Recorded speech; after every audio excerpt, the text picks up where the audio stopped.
All right, we will call the Finance Committee meeting to order. Today is Wednesday, February 4th, 2026. It is 4:32 PM. We will start with the chairperson's roll call, which is item number one. I am Fourth Ward Councilman Mike Ray and the Vice Chair of the Finance Committee to my right. Julius Oliver, member, First Ward City Council. Pat Kelly, Fifth Ward City Council. Biff Turner, Third Ward City Council.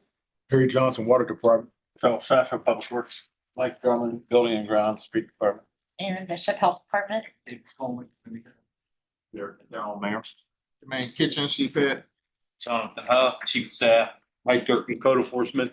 Clement Franklin, Executive Director, Youngstown Parks and Rec. Adam Benty, Law Department. Kyle Mizek, Finance. Jimmy Hughes, Second Ward. TJ Berninger, WKBN.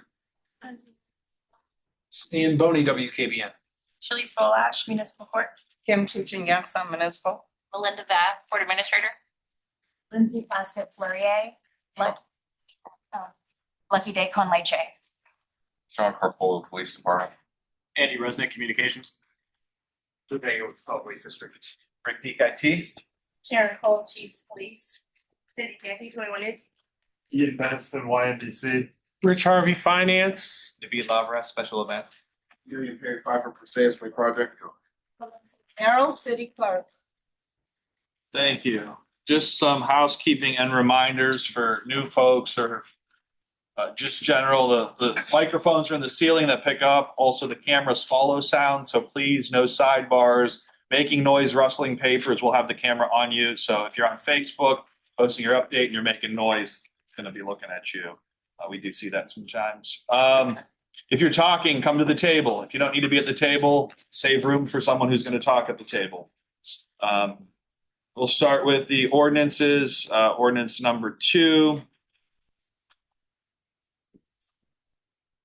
Mattresses. Any questions, comments, concerns on mattresses? I think a great economic development opportunity is a mattress store because people are throwing these things away everywhere. So, item number 3. Postage for the courts. Any questions? Item number 4. Portable restrooms for the city parks. Councilman Hughes. Okay, is this norm, this is what we do every year? To the chair. Yes, correct. We do this every year. And I was asking again, why is it out of the budget? My same question there. Just Kyle. to the chair. This is typically always blended into the budget. We want to get out ahead so that once spring arrives, all these porta potties are at these park locations. Typically, when you look at the operating expense service line of the park department, there usually isn't a much large variance. It's usually the same thing year over year. And this is just one of those one of the components of that total line item. Councilman Hughes. So you're saying there's more than this amount? Kyle. Through the chair, the actual line item within the budget, we don't break this one line item. This is part of operating services for the park department. This is one of the vendors that we use and pay for those services. Thank you. Councilman Oliver. Thank you, Chair. This could be for Cal or Mr. Franklin. Parks that we're putting the porta potties in are these parks that don't have working facilities, and I understand it's cheaper sometimes to use the porta potties, but is there any plans on like putting in permanent bathrooms or repairing the bathrooms at these sites? Oh, yes, we are to the chair. Sorry about that. We are looking to repair our restrooms at various locations. But currently, we are utilizing the porta johns just because they're in disrepair, or we do have a couple, but we had certain incidents that happened there where people doing drugs. A lot of the constituents didn't want their kids in there, so we shut it down for now. And this is a better way that we've been going about it until we do repair. Thank you. All right. Moving to item number 5, which is also with the city parks, a contract for plumbing and heating and cooling services for $35,000.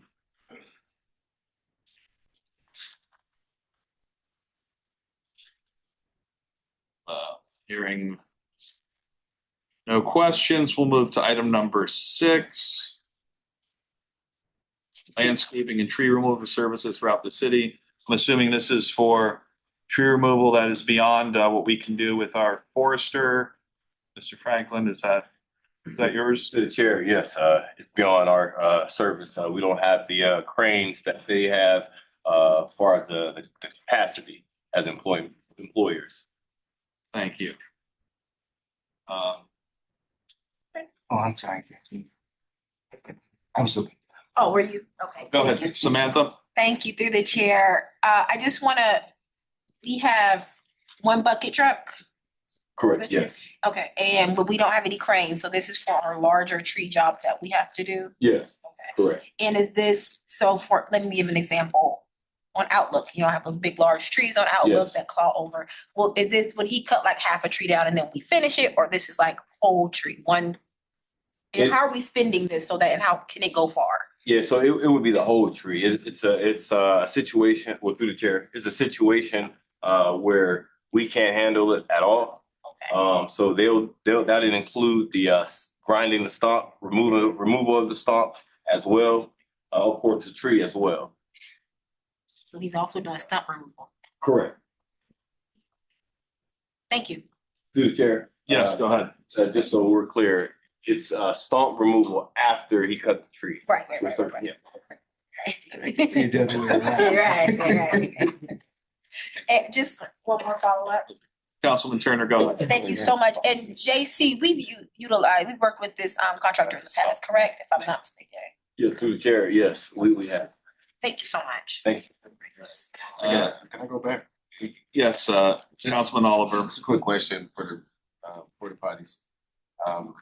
You often get a lot of complaints about Wayne Park not having the bathroom.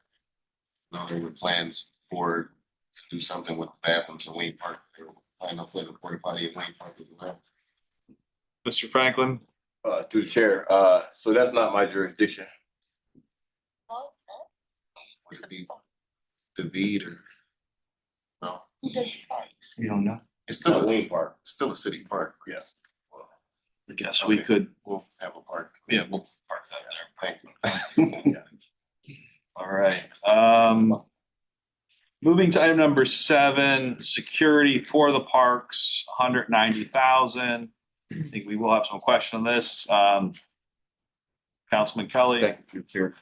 So is this during operation hours or is this after parks are closed and we're having security on the parks? So through the chair, this is both with Signal 88. So it's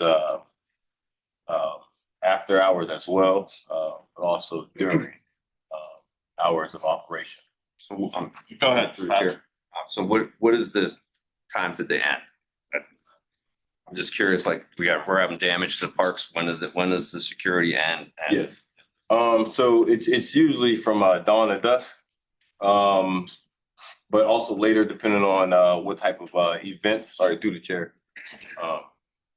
Depending on what type of events we have. So there's different rental sites, different events going on that we may need their extensive time. Yes. I'm just curious if this is expanded or is this the same because of the park improvements? We have more park properties that have been greatly improved. They'll probably get more more use. Go ahead, Clement. Yes, through the chair. Yes. So it hasn't expanded. Last year we spent 190,000. But of course we will be getting in a sense more additional just maybe really it depends on the rentals. So again, if there's birthday parties, if there's because there's still with this number it's still pretty much around the same price of 190 just because they've been securing nothing that. So in the future with the new playgrounds, they've still been securing it just because a lot of the contractors, like whether it's the equipment, we're still worried about someone. When they were under damaging. construction, they were. Correct. They're still securing it even though it's under construction. Okay. Yeah. Thank you. Councilman Hughes? When someone like the Wick Park, they rent the pavilion and they have the music, the singing, whatever the case, you require them to pay a security? Yes, through the chair, sorry about that, through the chair. Depending, if it's a team party, that's our policy. If it's a team party, they have to have additional, security there, far as, officer. I didn't quite get. Sheriff. So so there are some rental scenarios where you do require additional security, like a team party. Correct, team party. Well, if you're having a DJ. What does that mean, team party? Team party, it could be, 18, pretty much 18 and under. Graduation parties. Graduation party, correct. Sorry.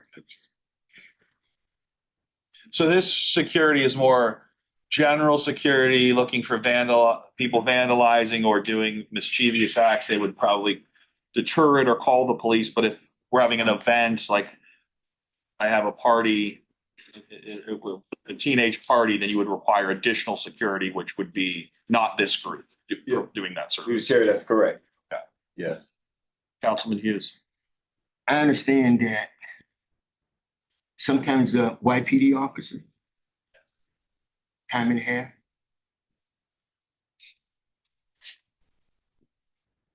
Sorry. You're asking if YPD is providing security at time and a half? Some of these events, the team events or the jazz in the park, whatever the case would be. Just learn officers, you have them up there. You said they got a PA system. Is that Youngstown Police? We working those and what pay do they get? That's not regular. Oh, through the chair, so it's, sheriffs. So the, party gets in contact with the sheriff and the sheriff, they pay the sheriffs, on site for the extra security. Dr. Shaw, I seen the community police there a few times and some other YPD officers there, and I thought that they was on time and a half for some events, but So if it was a city event and the city was running something, there may be YPD. But if it was a private event like a graduation party, they would be required to hire a sheriff's deputy to be their security. Through the chair, that's correct. Okay. So perhaps it was one of our events.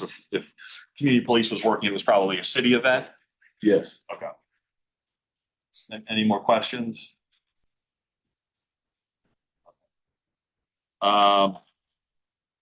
Item number 8.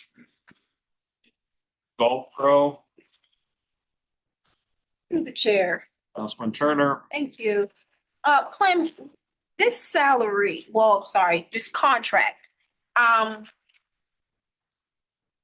it's been here and around this number. Are we seeing a return on investment with this? Yes, we are. Let's see here. I know last year, well, yeah, I don't want to say the return on investment. I would say more so of an offset, of $196,000, that we have made. And also, we've, increased tremendously when it comes to the members there.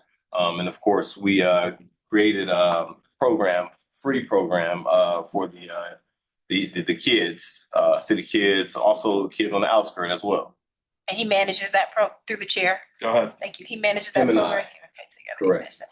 Okay, so my question is this: we've continuously generated more and more revenue at the golf course, and that's largely due to the work that has been put into the greens and the grounds, and I know that he manages the greens and grounds as well. So, but the amount that we put into this contract stays the same. Have you thought about increasing it? And and if so, why haven't we? If you haven't thought, why not? Because I'm seeing a return in the investment that we're making with this contract. So I just want to explore. You understand what I'm saying? Yes, no, I do understand. And I have discussed that. But to my knowledge, we didn't recently move up within the last 2 years. Mhm. We moved up on this number here. percentage? I can get those numbers. See, I don't have it. Okay. on hand. Thank you. Yeah, Can you do that for me? I sure will. Thank you. Yes.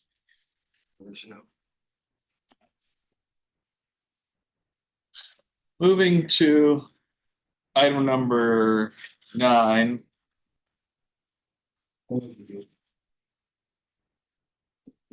Number 9. Councilman Hughes has a question on 9, which is the citywide street resurfacing, planning, inspection, construction administration services not to exceed 100,000. Chuck, who normally does this for us? Do we bid this out? Is this a professional services? Through the chair, it's professional services. For the last few years, Technical Resources Consultants has done the work very well. Councilman Hughes? Why is it not in the budget? Through the chair, it is 100% in the budget. Well, that is, but why is it not with the street resurfacing? Through the chair, because it is a professional service, it's a different line item in the budget. The resurfacing budget would be under infrastructure.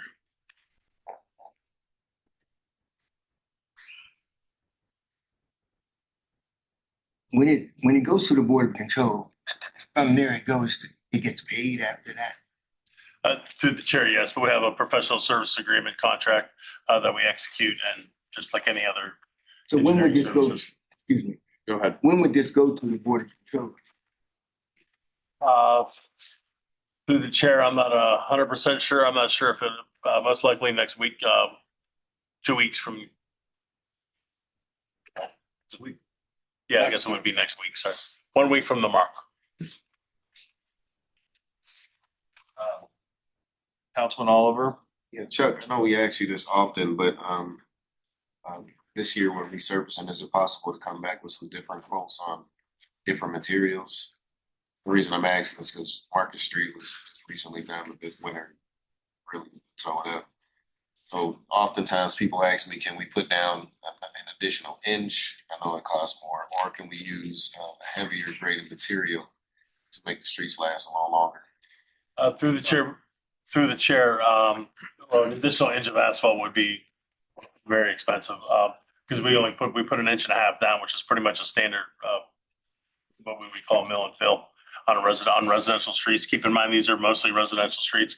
I'm not sure what part of Market Street you're referring to that was paved last year, but I'm talking about between Williamson and I think it was from Indianola. I don't know if it was last year. Everything seemed like last year.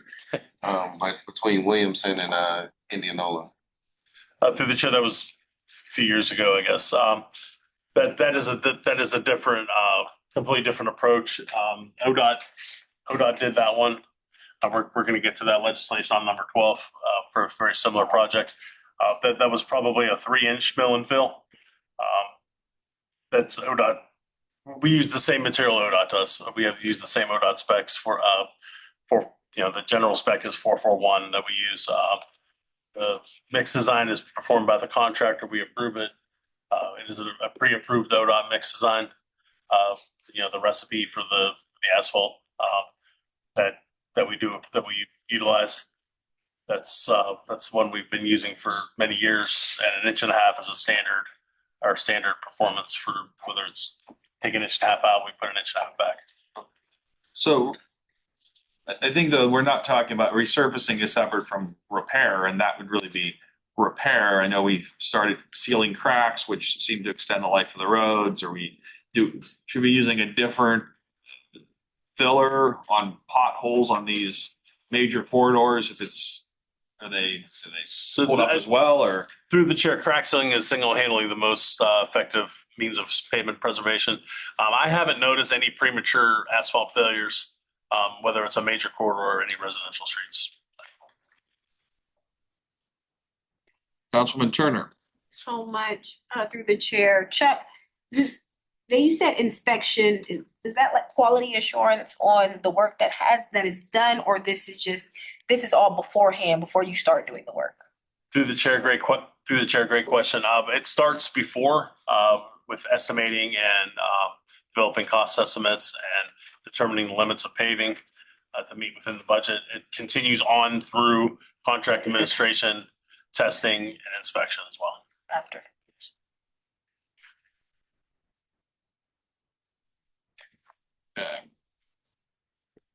Item number 10.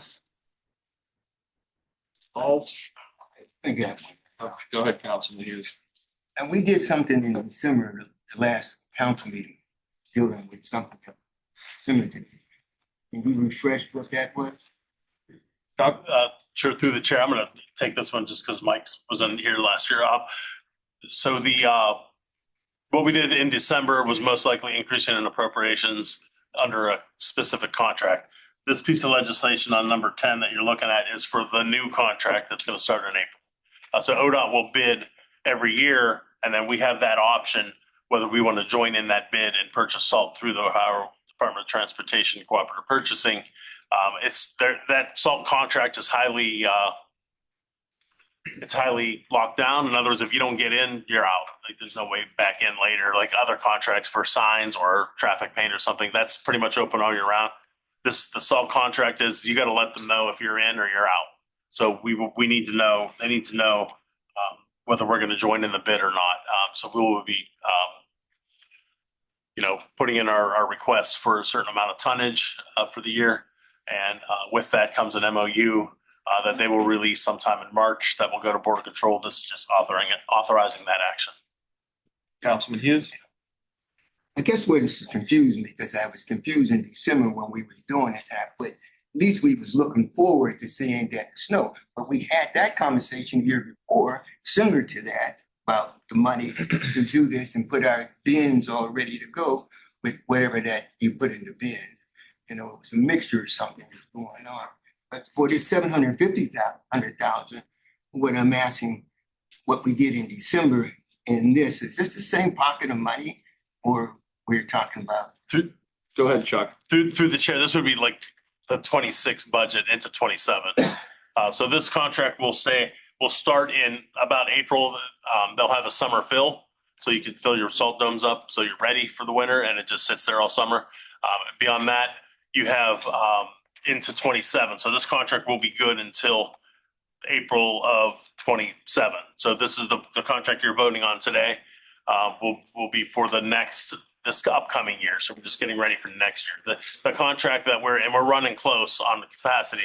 They only contractually let you buy a certain amount, whatever you tell them you're going to do.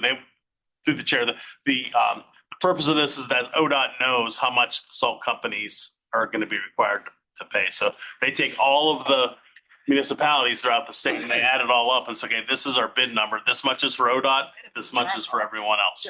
So you got to tell them in advance, and you're obligated to purchase 10% under that amount you tell them, and you're not allowed to purchase 10% over. So this is why it's important to get the right number. And it's important you get in now because there's no chance to get in later. There's zero chance to get in later, and we'll be left without salt, and that's a nightmare. Councilman Hughes. This is my last on it, but that's kind of what you were saying in December as well, though, Chuck. A little bit like that, but we have to do it now because. Through the chair, that was the current contract to increase the spending because we had the capacity of it. We had the amount of salt available to purchase. We don't always have that. This year, what you're voting on today is for next year. So we have to get that ready now. So it's just two different contracts is the only explanation I can give you. No, the only thing, no money's this is just contract.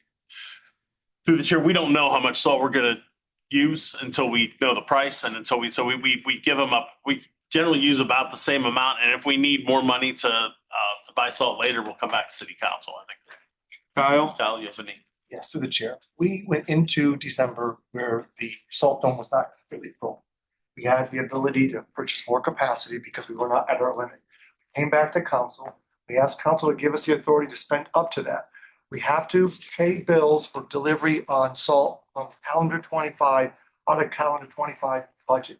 This is in essence setting up for us to be able to go out and bid and get part of the state contract for 2026. We will take delivery of this in the fall after we use salt through the remainder of the season. If we end up having a higher use of need for salt, we may actually dip into this in March. But the hope is that we won't need to use this because we filled up our the dome. And now we're asking you to give us the authority so that we can piggyback off the state contract and participate so that we get salt delivery in the fall to fill back up our dome in preparation for winter of 2026-27.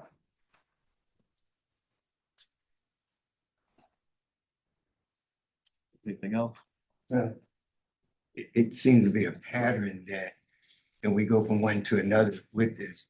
And I'm just trying to follow the money because, and I think in 2021, we had similar conversations, but we wasn't spending after that one snowfall, I believe. And so we didn't use any, and when we was bragging about all the stuff that we had kept up and that we had, and other people wanted to purchase even some. And that's what the conversation was back then. So I get kind of confused when we say that in December we were fat. Now in February we say we need to replenish or we need to add. And we're still talking about, why wasn't in December we were talking about 2020? Kyle, through the chair, we entered into contract with the state to meet a certain level of volume in 2025. We had deliveries and we, at the end of November, found that we had capacity and we could still purchase more that we had contracted to be able to buy. We did not want to not go out and fill up the salt dome, because if we left that funds sitting on the sideline and we move into 2027, that money wasn't spent and we could have used it to buy salt at a different fixed price. Now we're going to go back and look at what the pricing of salt is going to be in 2026 in preparation for the 26-27 winter. That could begin as early as November, or seasonally, if something happens, we may not have to use any salt and we could get to January like we did in 2021. We are just acting in preparation of being able to piggyback off of the state contract. So every year you basically proactively buy salt in order to catch the best price. If you buy all the salt from the previous year before the year's over, you buy what you can at the. Through the chairs, you buy if you have the capacity to store it too. And we had used more than we thought, and we didn't want to go into the new year without a contract, miss that window, and then potentially use all the salt or make a sizable, dent in it and not have enough, and then starting to be concerned where we started to, pull back on how much we applied. So we decided, we came to you, we had the funds in place. We had additional appropriations, and we asked you to allow us to spend up to that level. You give us the authority to spend up to that level. Any other questions? So we do have enough salt right now. We're good to go if we get more of this snow coming at us, right? Through the chair, much like every community, we're running a little thin. The amount of salt that we use is very dependent upon the weather patterns that we get. If large snowfalls like we had a couple weeks ago, we're basically moving material, not putting salt down. When we get the 1-inch snowfalls, 2 inches here and there, that's when you use a lot of salt on the roads, especially when you're getting around your temperatures around the 15 to 20 degree range. Your salt is effective. You have to put the salt down. So we use more salt in those cases. When you get smaller snowfalls than when you get a foot of snow, we're basically just moving material at that point. It doesn't make any sense to put salt down and just plow it off the road after. Gotcha. Thank you. Councilman Turner. Thank you. Since you mentioned it, Chuck, I don't know, well, Mike, there's a few side streets that didn't get salted. Since we got this little heat wave, we could throw some salt down on Northwood on these. That would be really great. That type of thing. And maybe going and hitting some of the streets where there was cars parked and there's that mounds on the sidewalk. If they could take that lap around and move that material, because that was quite a few of those throughout the city. So Through the chair, the street department, I don't want to speak for Mike, but through the chair, the street department is actively continuing through the side streets and some of the main streets to clean up the curbs and then go back and hit them. They're certainly not done. But the roads, the goal was to open up the roads with construction equipment. It's not something that we'd like to use, but in this case we had to. Thank you so much. And if I could add to the chair. Go ahead, Mike. 90% of our calls in the last week and a half have been people that want us to come, after you plow the road, it's at the bottom of the driveway. They want us to clean that. And we just, I mean, the mayor and I had a conversation about, we can't, if we did that to every house, we would never finish. Lots of, Councilman Oliver. He goes first. First ward council. I keep track here. I got a score. He's got to catch up to you. Mike, Chuck, or Mike and Mike. I had a interview with a reporter today. I guess people were concerned about sidewalks. Anybody want to give an explanation on how the street department isn't responsible for clearing sidewalks for bus stops and such? Chuck? Through the chair, I don't have the specifics of the ordinance number. I know I just got an email recently about it. But to be clear, crystal clear, property owners are responsible for clearing and maintaining sidewalks within the city of Youngstown. That's regardless of the business or residential. Through the chair, yes, it doesn't, there's no specific dissemination, whether it's residential or business. Through the chair, the only exception is because of the excessive amount of public that uses the public sidewalks in the downtown area. We do clear about a 5-foot path in the central business district, only because it's a little bit different in the sense that there's really nowhere to put the snow, and so we either have to remove it or just it gets pushed out in the street, then the street department pushes it back on the sidewalk, and then so we do have to remove it downtown, specifically at the intersections. Okay. Thank you. Councilman Hughes. Councilman, watch it. I get complaints from my constituents of saying that the street department is blocking the driveways after they cleared the drive. Through the chair, yes, they are. They have to keep the streets cleared. I And understand. I've had to shovel mine probably at least 5 times. over Your the street last- got plowed 5 times.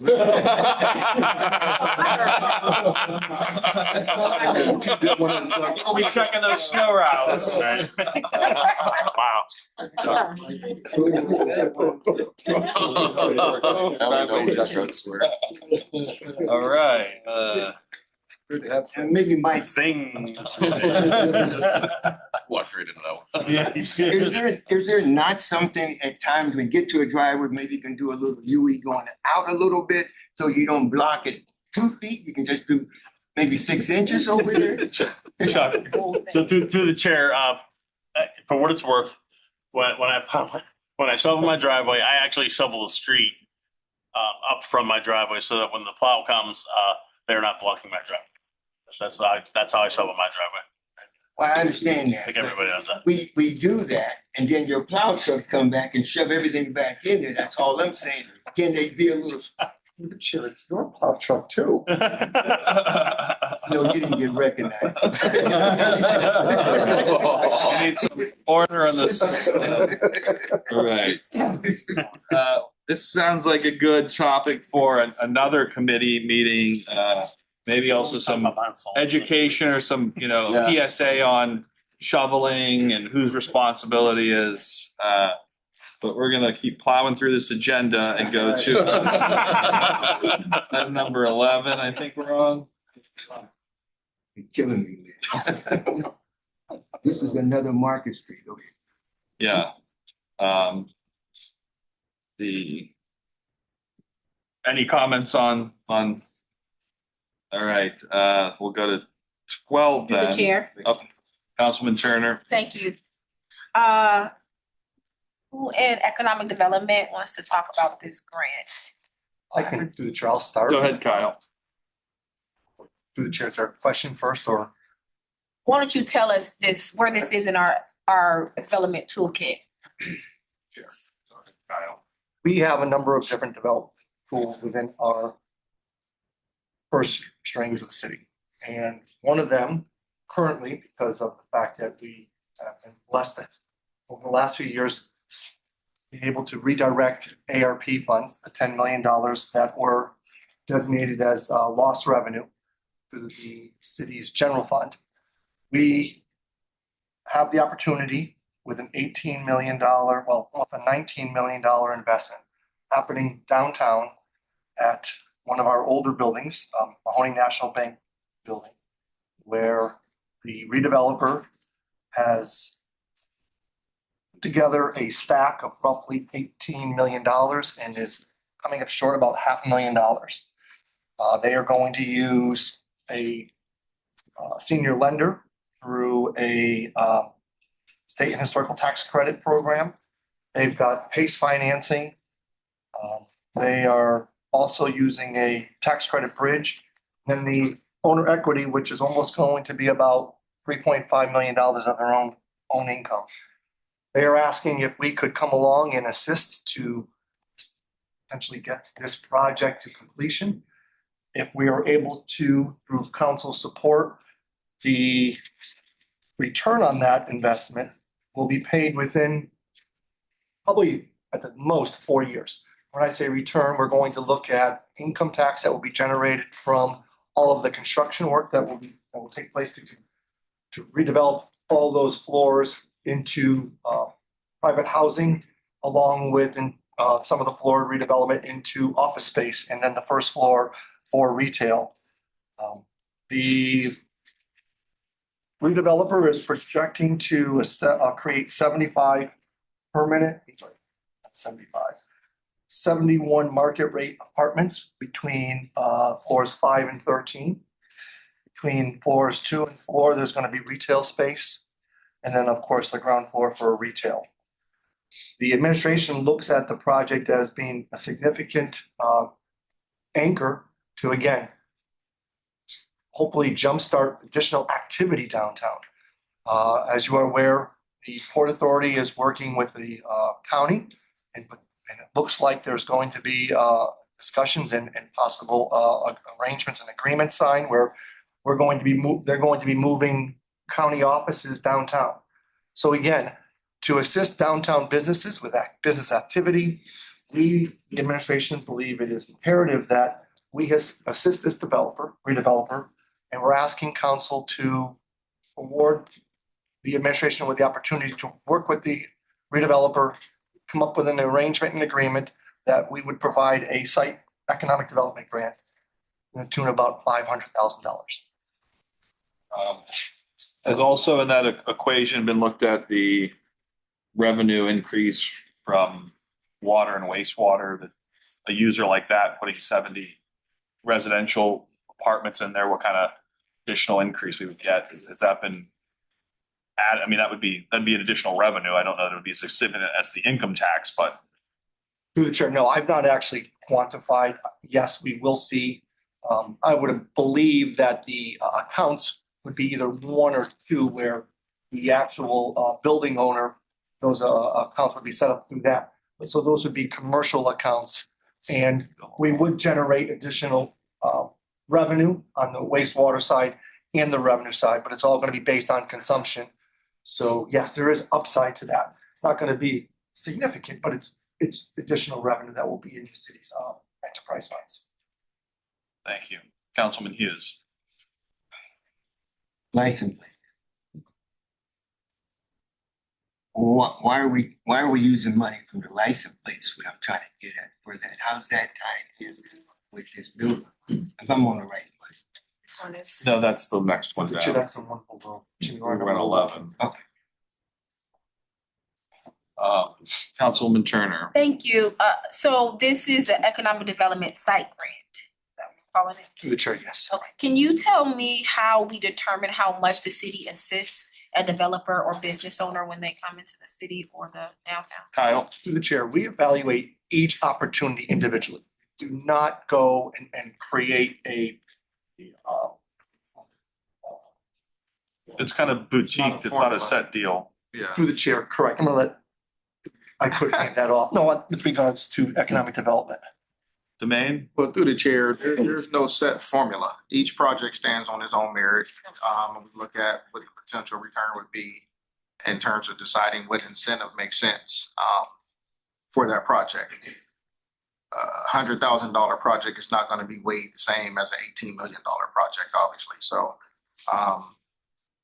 that's with any of our incentives. You know, everybody's not really entitled to the same things. It's the same way when we look at a certain dollar amount. So each project stands on its own merit. We weigh the total project, total impact, total return. And this is something for council to consider that we all think makes sense. Go ahead, Councilman Turner. Thank you very much through the chair. So can you, if I walk out today and a business owner says, hey, where do I read up about the economic site development grant? So I can figure out what to propose or bring to you. Where do they locate that? Go ahead, Domain.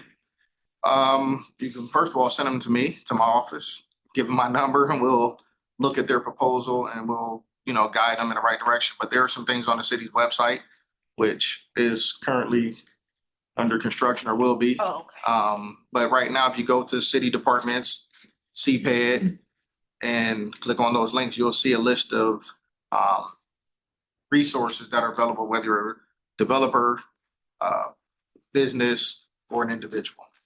Thank you. Councilman Oliver. Yeah, I just want to say, I think it's very important that this project is done just for the simple fact that other financial institutions are looking at this to see if it happens. If this happens, then other projects that are working like First National, have a leg up to go ahead and proceed with their project. Plus, we had the loss of Realty Tower.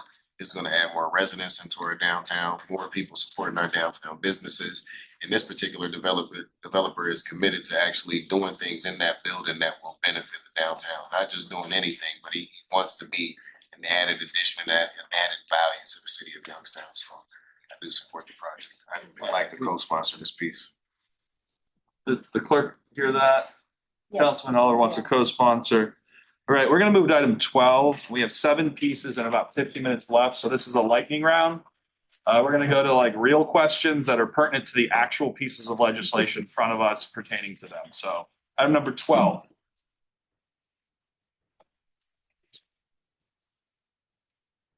Go ahead, Councilman Hughes. You give me the answer. Go ahead, Kyle. Through the chair. This is a project that. Through the chair, let me just take it. Okay. Through the chair, sorry, this is a very simple project. This is an ODOT urban paving project. We do these all the time. ODOT will sell the contract. They will administer the contract. We write the check in the amount of $572,400 as of right now. This is a preliminary legislation, meaning that we are committing to participate in this project. The streets in question, as it states in the legislation, are Williamson Avenue from Ruck Street to South Avenue. Also South Avenue from Williamson Avenue to the Himrod Avenue ramp. Ward Street from Oxford all the way to the northern city limits. And Rain Avenue from MLK to Fifth Avenue. Those are the streets that are going to be resurfaced. ODOT will sell the contract sometime in September for start of construction in the spring of 2027. Again, we're using the funds to do that. Those funds that the taxpayers, whoever bought their license tags, $10 went in too. So I'm questioning how that's equal to the whole city and why that, do I get on the east side special streets like that? Through the chair, yes, when ODOT programs them, we're at the mercy of their schedule. We pay the bill. The other option is we decline to do it and the roads don't get paved. So we ODOT by state statute, we're required to participate 20% on the project. It ends up being about 50% by the time you figure in the handicap ramps and pavement repair. So we have 2 options on this piece of legislation. We can either go with it and take advantage of the ODOT funding, or we could decline to do it and then they just won't do the project. Again, and I'll just say this, we have other sources of money coming from that. And we don't give enough attention to the, leastwise, I don't see us giving enough attention to the resurfacings in the streets that need to be done. And some of them haven't been done. And so we have the road tax money that we're just going to, leastwise in my ward. I got streets that needs to be done and we equal all across the city, how much money we doing. Then we take, how much do we get for the? Through the chair, we collect roughly $600,000 each year. So that is all that we're getting from that tax.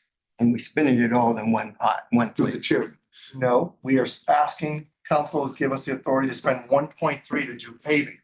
So that 1.3, we are in essence using all funds that we get from the 10% license plate tax and from the motor fuel towards the paving. I think it would be good that we review that, maybe a general improvements to talk about which projects and where they've been done, because all sides of town have benefited, but sometimes it's not obvious here. And it's on a rotation, a planning basis, and it's several years out in advance. correct? Through the chair, yes, we do have to budget that for that this year, but it's all part of the budget. Councilman Hughes, it's all part of the budgeting process as we try to float and manipulate and finagle all of these different projects as to the limited amount of funds that we have. But generally speaking, if we are getting grant money, we make sure that we fund the local match because we have to. But it has never affected the amount of paving, because I will push projects if I have to, if I just think it's just too much. And you know, Chuck, I am a fan of yours, so we just can move on. Thank you, Councilman. Thank you. We'll turn the page to item number 13. The Ohio Water Development Authority, OWDA, for the water supply revolving loan not to exceed 13 million. Yeah. Go ahead, Harry. Through the chair, it was no secret that there's a push to eliminate the lead service lines in our distribution system. And this particular request will allow us to apply for another loan. The proceeds for that program, where there's principal forgiveness, they expire in 2027. So we would need to get it nominated in 2026 if in fact we would want to proceed with doing this project. We put it together as it's pretty much a conglomerate of multiple wish list items. That's the way I can describe it. We have the ability to pare it down. I'm not concerned with that at this point because if the project was to go through, we're looking at 2028 before we even looking at a repayment, because that would be something we'd have to consider as far as a debt service repayment. Then I'm not concerned with that. My big concern right now is getting the project nominated so that if those monies go away, at least have the project in the pipeline. This is just the application. It's just the application, correct? Thank you. So what does the 13 million mean? It's not to exceed just on the application that we would be accepted to this program.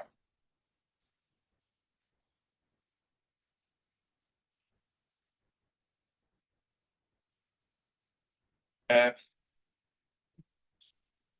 Item 14 is water main and lead service lines, Gypsy, the Logan to Goleta, estimated for 5.7. Harry, you want to? Oh, yeah, sure, to the chair. This request is for this to go out to bid. It's ready to go. We've got to advertise for bids to secure a contractor to do the work for us. Councilman Hughes.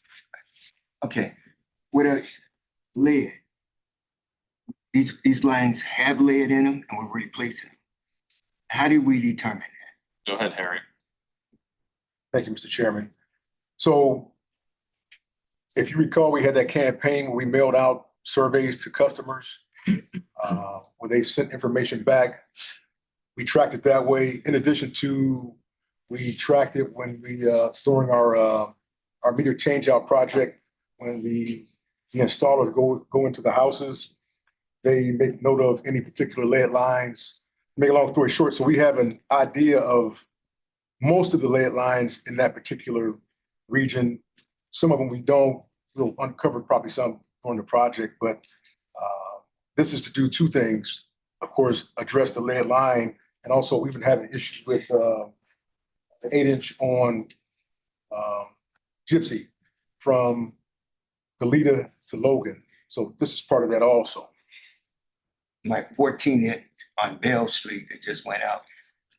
We taking care of that, and the lines is connected to that one. I don't know what you're talking about. The one that we just had to bull. Oh yeah, that's taken care of. Yeah, I know, but I'm still hovering on the lead part that's in the pipes, because I'm concerned about the pipes on the east side, and I'm just trying to get the same kind of inspection or whatever came about that we identified lead on the north side. Yeah. Well, through the chair. Go ahead. that was a citywide endeavor. So we sent that to the entire, well, we sent it to the entire distribution system, the surveys.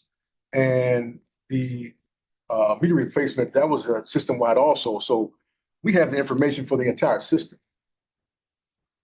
So it's not just segregated to just one side of town, it's the entire So system. that probably could be a good topic to visit at Public Utilities on where we are with an update on the lead replacement in the meters. We haven't touched base on those, so you can get a check-in on those programs. Rob.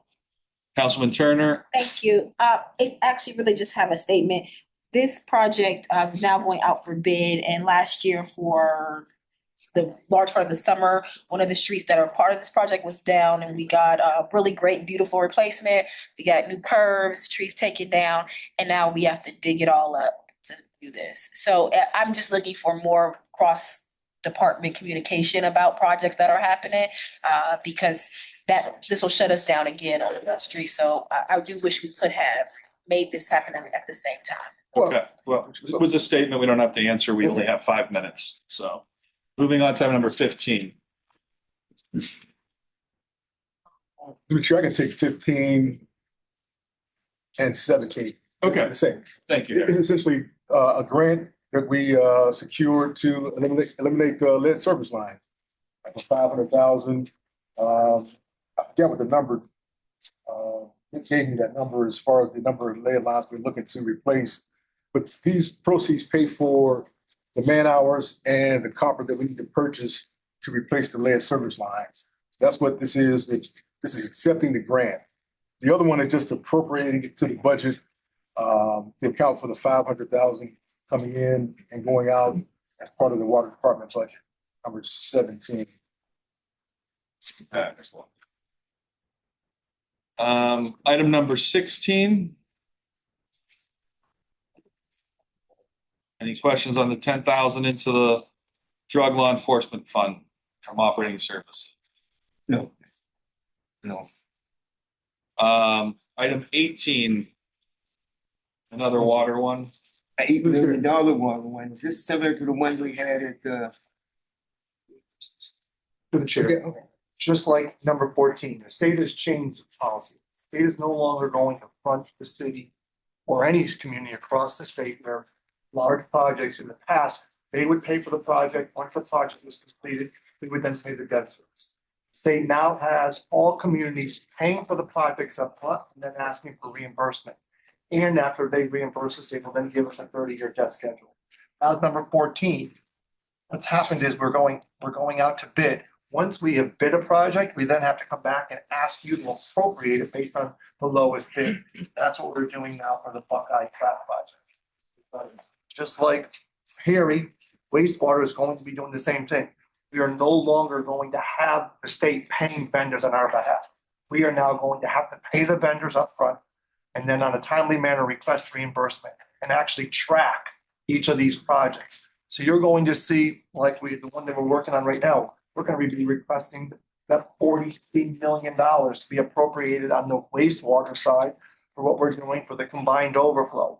This is going to increase our waste and water budget dramatically, but it's not going to be part of the process of the budget. It's going to be done in ordinance. So council understands what they're approving and why you're approving those increase in appropriations, because these are the bid prices that were designated as the lowest bidder. And now we have to actually move forward and tackle the project. That's probably a good topic for public utilities, just to know on waste and water. We have quite a few projects out there, what we're doing and a recap of that process. So we all have a good understanding, because we get constituent questions when we're spending, these last ones, 25 million, probably 30 million on this page. So I think just a recap would help us educate the public on that. All right, with 4 minutes left,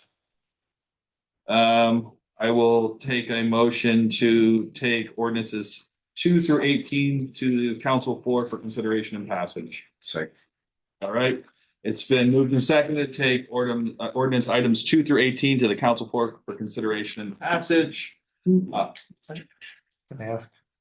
Go ahead. You're not closing the meeting, are you? Yeah, I'm going to. Can we, during communication of council, will I be able to address you about budget meetings because we've run out of time?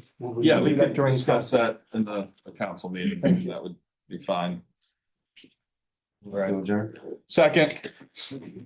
We're adjourned at 5:27. Council starts at 5:30. Thank you.